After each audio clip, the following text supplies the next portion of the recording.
Hi class, so welcome to our tutorial video. So our topic for today is operations on functions. So we have four basic operations. We have addition, subtraction, multiplication, and division. So ngayon, ang kaibahan lang, ang i-add natin, i-subtract, multiply, and divide is function. Okay, so let's proceed to addition.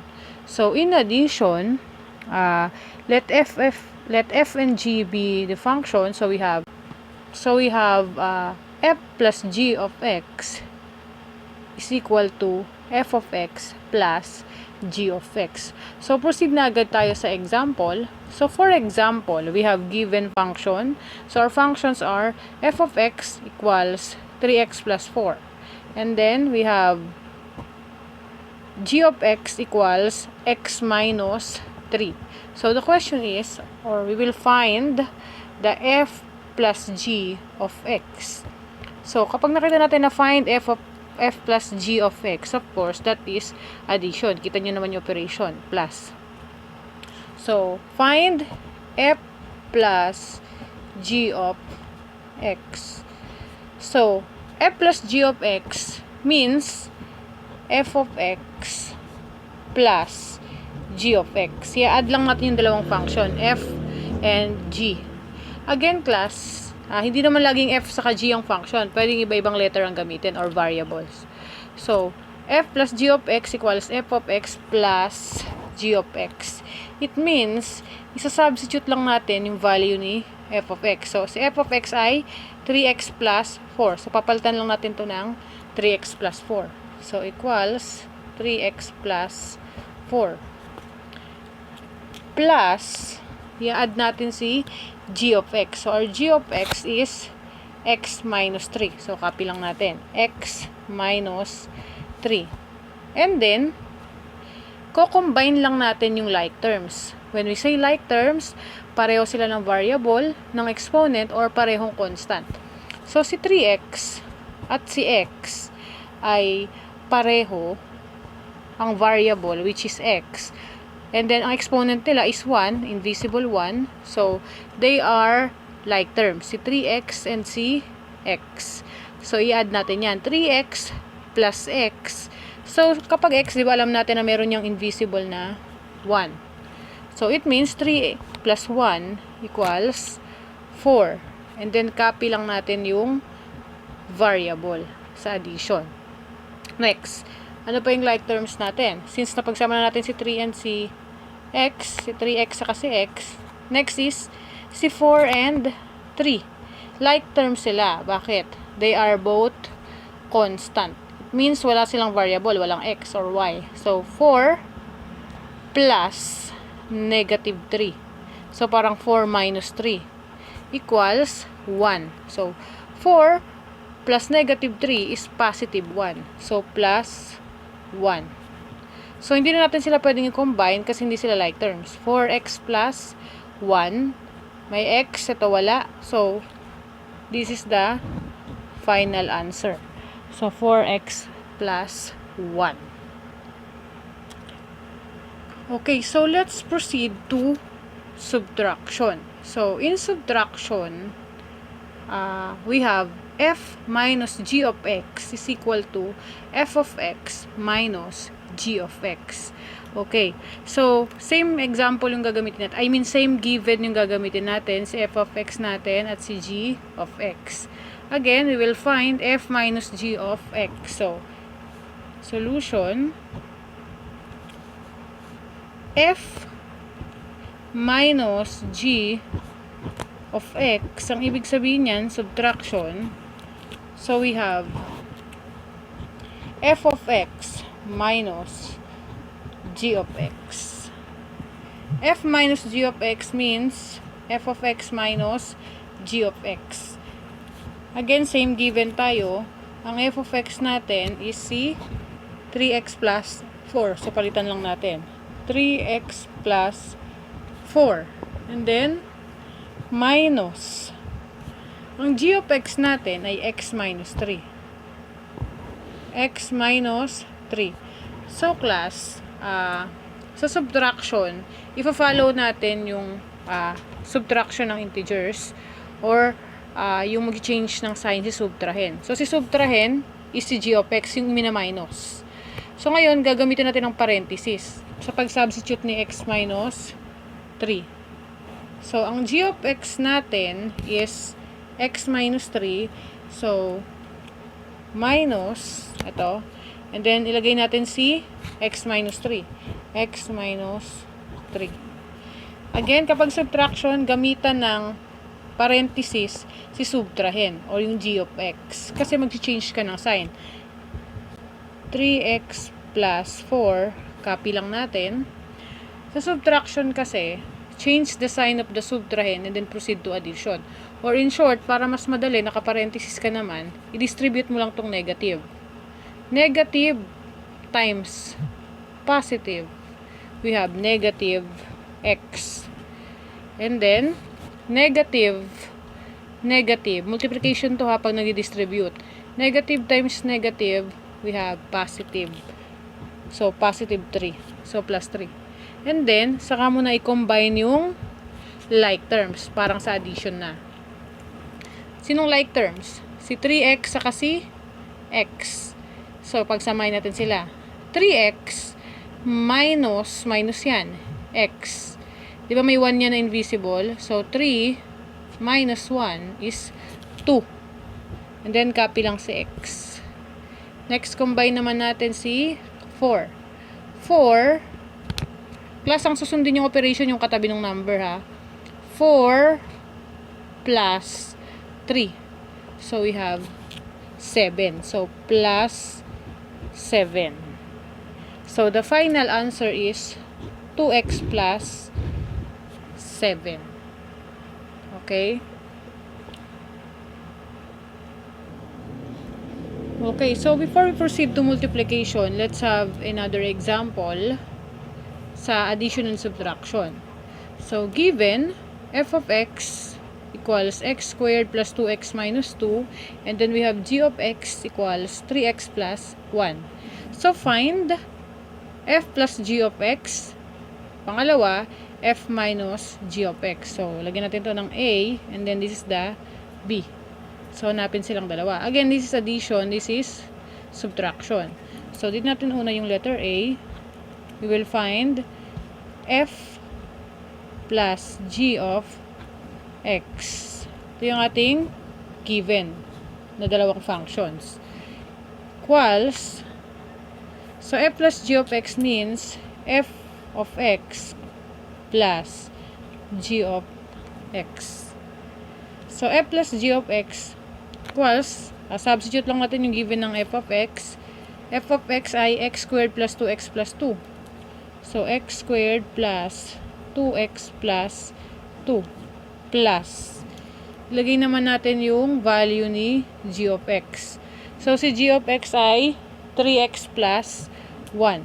So, 3x plus 1. Okay. So, now, let's combine like terms. So, sinong like terms dyan? Of course, dun ka muna mag-start sa may pinakamataas na exponent. Ito, x squared. So, si x squared, wala naman siya katulad dito na meron ding exponent na squared at x ang variable. So, walang x squared. So, kakopy nyo na lang yan dito.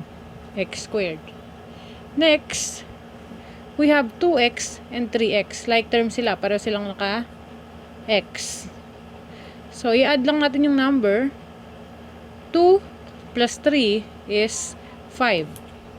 Plus 5x. Again, combine natin si 2x and si 3x. Kasi pareho sila. Combining like terms. Next, we have 2 and 1. Parehong constant.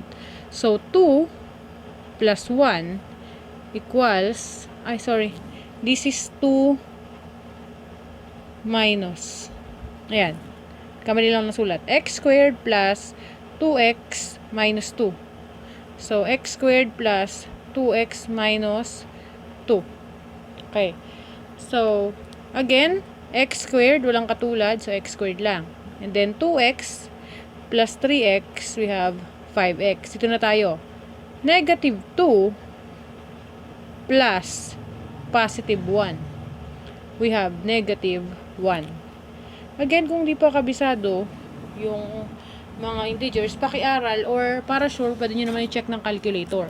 Negative 2 plus positive 1, we have negative 1. So, kung titingnan natin yung sagot, x squared plus 5x minus 1, wala nang like terms dyan. So, ito na yung ating final answer. So, now, let's proceed to letter B. Ang hinahanap naman dito is f minus g of x. So, find f minus g of x equals f minus g of x equals,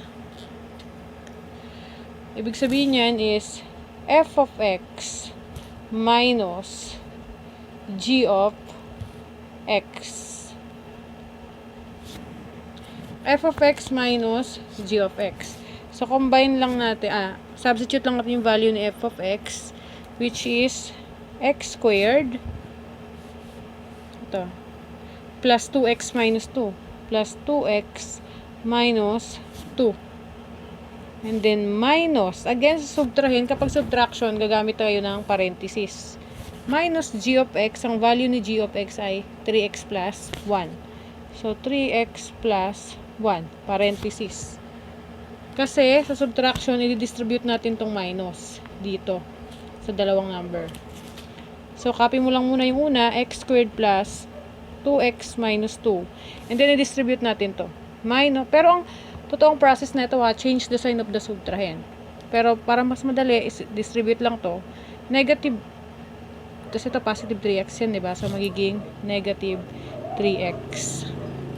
Negative times positive, we have negative 1. Dinistribute lang natin yung negative sign. Equals, ayan, combine na natin yung like terms. Sa x squared, wala naman siyang katulad na mayroon ding exponent na 2 or square. So, x squared, copy lang. Ito, 2x minus 3x. So, parang 2 minus 3, di negative 1. So, negative x. 2 minus 3, negative 1x. Again, pag 1, at may kasamang variable or x, invisible na yon. Kaya negative x na lang ilagay ko, imbis na negative 1x. Next, yung dalawang constant, it means when we say constant, walang variable, walang x or anong letter. So, negative 2 minus 1, we have negative 3. Again, negative 2 minus 1. Ang susundin yung operation, yung katabi ng number ha. Negative 2 minus 1, we have negative 3. So, x squared minus x minus 3. Hindi na sila magkakatulad. So, this is the final answer. Okay. So, ganun kay addition and subtraction. So, again, mag-try pa kayo ng mga ibang given, especially yung may mga radicals, para at least masanay. Okay. So, now let's proceed to multiplication. So, operations on functions pa rin tayo, but now we are now in multiplications ng functions. So, in multiplication, we have f times g of x equals f of x times g of x. So, ngayon ang gagamitin natin is that. Yung sa multiplication, sa times. So, kapag nakita nyo yung tuldok, it means multiplication. So, the given, let's proceed to example, f of x equals 2x minus 3. Then we have g of x, which is x plus 1. So, ngayon, find f times g of x. Again, that means multiplication. So, f, solution na tayo. Solution, f times g of x, ang ibig sabihin is f of x times g of x. So, substitute lang natin si f of x. Ang f of x natin ay 2x minus 3. So, parenthesis ang gagamitin natin class for multiplication. 2x minus 3 times So, huwag natin lagyan ng tuldok. Kasi si parenthesis, ibig sabihin na niya is multiplication. So, g of x is x plus 1. Substitute lang natin, x plus 1. So, we have 2x minus 3 times x plus 1. So, are you familiar with FOIL method? Again, dapat, since nandito tayo sa operations on functions, alam nyo na dapat yung pag-FOIL method kasi didistribute natin yan. Okay, so, first, 2x times x. 2x times x is 2x squared. Again, 2, di ba invisible yan na 1? 2 times 1 is 2. And then x times x, x squared. Again, sa multiplication, ina-add ang exponent. Di ba may exponent yan dito pareho na 1? Invisible. So, 1 plus 1 is 2. So, 2x squared. Next, 2x pa rin tayo. 2x times 1. 2x times 1, positive 2x pa rin. So, plus 2x. Next natin, negative 3 times x is negative 3x. Again, constant saka variable, pinapagtabi lang. Negative 3 times x, negative 3x. Multiplication tayo ha. Next, negative 3 times positive 1. Negative 3 times positive 1, we have negative 3. So, 3 times 1 is 3. So, negative 3 times positive 1, we have negative 3. Next, combining like terms. Si 2x squared, wala naman siyang kamukha dyan or katulad. So, copy lang natin. Ang like terms natin is si 2x and then si 3x. Since same sila ng variable, x. So, 2 minus 3, we have negative 1. 2 minus 3, negative 1. So, negative 1, invisible na yan kasi 2x minus 3x ay negative 1x. So, negative x na lang. Okay? And then, minus 3. May constant pa tayo dito. Since wala naman siyang katulad na constant, copy lang. Minus 3. So, the answer is 2x squared minus x minus 3. So, ganun lang kayo multiplication. Okay, so let's proceed to example number 2 sa multiplication. Given we have f of x equals x squared, g of x equals 2x plus 3. So, find f times g of x. So, for the solution natin, f times g of x equals f of x times g of x. So, yan ibig sabihin multiplication. Next is, let's substitute yung ating function. F of x natin ay x squared. So, x squared times g of x natin ay 2x plus 3. So, times 2x plus 3 equals. So, since one term lang to, ito 2 terms, hindi kagaya kanina parehong 2 terms. So, gagawin lang natin dito, hindi na siya pa-foil. This is distribution na lang. I-distribute natin si x squared kay 2x, next naman si x squared naman kay 3. So, x squared times 2x is 2. Since 1 lang naman yan, may invisible yan na 1 dito. Diba? May invisible yan na 1. So, 1 times 2, we have 2x. And then, ang exponent na itong x dito ay 2. Dito may invisible yan na 1. Laging invisible kasi si 1. So, 2 plus 1 is 3. So, 2x cubed. Again, x squared times 2x equals 2x cubed. Okay, tapos na tayo dito. Next naman natin, si x squared, distribute naman natin kay 3. X squared plus, x squared times 3. Again, this is x squared, variable. Ito, constant lang. So, pagtatabihin lang natin yan. Plus, since positive naman, x squared times 3 is 3x squared. So, the answer is 2x cubed plus 3x squared. Pero class, for example, ito yung question, tapos ito yung sagot, pero wala sa given. Wala sa choices. For example, multiple choice yung exam. Baka kasi nakasimplify. Kasi pwede pang masimplify yan. Pero okay naman na tong sagot na to. Pero pwede pang isimplify. So, copyin ko dito 2x cubed plus 3x squared. Common monomial factor. Anong common kay 2x cubed saka kay 3x squared? Pareho silang x. Okay. Parehong may x. So, pwede mong ilabas si x. Since pareho silang may x. Next. Ilan ang common nilang x? Ito may 3 x. Kaya x cubed. Ito may 3 x. Ito may 2 x. So, it means, kaya nilang magbigay ng tag-2 x. Okay? So, x squared. So, pag tinanggal natin yung 2x squared dito kasi nilabas siya, isang x na lang matitira. So, 2x na lang. Plus. Dito, nilabas natin yung 2x, x squared, ito na siya sa labas. Ang matitira na lang sa kanya ay 3. So, ito yung sagot. So, ito yung simplified niya.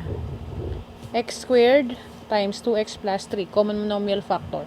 So, pwede dyan, alin dyan sa dalawa ay tamang sagot. Okay. So, now, pwede ba kayo mag-try ng ibang example? Or kung may time pa ako makagawa ng mga complex examples like yung may mga radicals. So, gagawa ako. Pero pwede kayong mag-explore, mag-try. Marami sa Google. Okay. So, next, let's proceed to division. Okay, now, so let's proceed to division. So, sa division, naman natin is we have f over g of x equals f of x over g of x, or f of x divided by g of x. So, let's proceed to example. So, we have f of x equals x squared minus 4, and then g of x, we have x minus 2. So, now, find f over g, or f, or the quotient of f and g of x. So, solution, dito sa division class, mahalaga na marunong kayo sa factoring. Kasi, halos lahat dito is factoring, and titingnan nyo kung factorable ba yung number. So, solution natin, so hanapin daw si f over g of x. So, ang ibig sabihin yan is f of x divided by g of x. So, ngayon, substitute lang natin yung given. So, we have, ang f of x natin ay x squared minus 4. So, x squared minus 4 over, ang g of x natin is x minus 2. So, x minus 2 equals. So, ngayon, titingnan mo dito. So, paano natin i-divide yan? Titingnan mo lang dito para makapag-cancel tayo kung sino dyan yung factorable. Si x minus 2 ba or si x squared minus 4? Okay, so, nakita naman natin na mas factorable si x squared minus 1. Na factorable si x squared minus 4, of course, kasi siya yung may exponent. X squared, it means mapapaghiwalay siya ng 2x. So, si x squared minus 4 is a perfect square binomial. Yung ating, sige, pakita ko lang dito. Yung ating a squared minus b squared. A squared minus b squared. So, ang given natin ay si x squared minus 4. So, perfect square binomial yan. Kasi, i-square root lang natin. Ang square root ng 4 ay 2. So, meron tayong 2.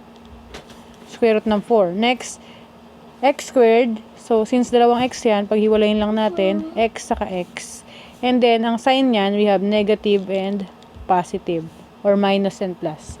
So, ayan ang factor ni x squared minus 4. Again, pagka ganyan, perfect square root yung kasama ng x squared. Perfect square binomial. So, ang square root ni x ay x. So, tag-isang x. Square root ng 4 ay 2. So, we have 2. So, isang minus, isang plus or negative or positive. And then, copy lang natin si x minus 2. So, tingnan nyo, merong magkatulad. Si x minus 2 dito, sa baba si x minus 2. So, pwede natin siyang makancel. So, ang matira natin sa taas ay x plus 2. So, yun na lang yung sagot. Kasi diba, tanggal na yung nasa baba, 1 na lang yan invisible. So, hindi naman nilalagay ang 1 na invisible. So, ang answer natin dito is x plus 2. So, ganun kay division. Okay, so let's have example number 2 or another example for division. So, given, we have f of x equals x plus 3. And then we have g of x na x squared plus 5x plus 6. And then now, find f over g of x or the quotient of f and g. Next of x and the solution. So, we will find f over g of x equals, we have f of x over g of x. So, substitute tayo. So, f of x natin ay x plus 3. And then, ang g of x natin, itong mahaba, x squared plus 5x plus 6 equals. So, tingnan mo dito sa given natin, sinong factorable? So, ang factorable, obvious naman na si baba kasi may x squared. Again, may mga times or may mga given na i-factor mo both numerator and denominator. So, pagka ganyan, x plus 3, hindi naman na na-factor yan. Kasi x na lang yan, ito 3. Ito na-factor kasi x squared. So, it means, copy lang natin yung taas, x plus 3, ipa-factor natin yung baba. So, pakita lang natin kung paano ipa-factor si x squared plus 5x plus 6. So, sulat ko dito, x squared plus 5x plus 6. So, ngayon, sa pag-factor niyan, again, dapat marunong na kayo mag-factoring ha, pero sige, turo natin saglit yung ganito. Si 6, mag-isip ka ng dalawang number na pag pinag-multiply ay 6. So, anong mga number na kapag pinag-multiply, sagot ay 6? So, we have 2 and 3. Why? 2 times 3 is 6. Another is 1 times 6. Tama? 2 times 3, 6. 1 times 6 is 6. So, wala naman na iba. 2, 3, saka 1, 6 lang. So, ngayon, ang question, alin dito sa dalawa na kapag pinag-add mo or pinag-minus ay makakabuo ng 5. So, isip ka dito sa dalawa. Kung alin dito sa dalawa makakapagbigay na kapag since parehong plus yan ha, plus plus, so wala tayong magiging negative or minus. So, isip ka dito sa dalawa, alin dito sa dalawa, 2, 3, 1, 6, ang makakapagbigay ng 6 kapag pinag-multiply. So, pareho. Pag pinag-add naman, since plus yan, pag pinag-add, alin dito makakapagbigay ng 5? 2 plus 3, 5. 1 plus 6, 7. So, ang kukunin mo ito. Ito mas tama, 2 plus 3. So, pa-factor natin siya, since x squared, dalawa ang x, and then, ang tama ay si 2 and 3. So, 2 and 3. Since parehong plus yan, so parehong addition yan. Para maka-check kung tama ba tong factor mo, x plus 2 and x plus 3, pwede kang mag-FOIL. So, pwede mong i-FOIL yan. Dapat ang sagot na makuha mo, ito. Okay, so again, ang factor natin ay x plus 2 and x plus 3. Sulat natin dito. We have x plus 2 and then x plus 3. So, yan ang factor ni x squared plus 5x plus 6. Okay, so now, tingnan nyo naman, meron tayong makakancel. X plus 3 dito, x plus 3. So, ang sagot, anong natira sa taas? Wala na, x plus 3. But, since numerator yung nawalan, hindi kagaya nung kaninang example, si denominator yung na-cancel. So, may matitira pa dyang 1. May invisible dyan na 1 sa baba. Sa taas. Over, since wala na to, natira na lang sa baba ay x plus 2. Ito. So, the answer is 1 over x plus 2. So, ganun lang kay division. Again, pwede kayong mag-try ng iba pang mga example. kuha lang kayo ng mga itatry sa Google, or pwede pa kayo manood sa mga ibang tutorial sa YouTube para mas ma-enhance nyo yung compute ng operations on functions. Especially yung sa mga factoring, dapat familiar na kayo doon, and sa operations ng integers, sa operations ng mga may x, may y, or may mga variables, mga polynomials. Okay, so yun lang kay operations on functions. So pag may tanong, pwede naman mag-comment or mag-message. So thank you very much, and I hope natuto kayo at naintindihan. Thank you.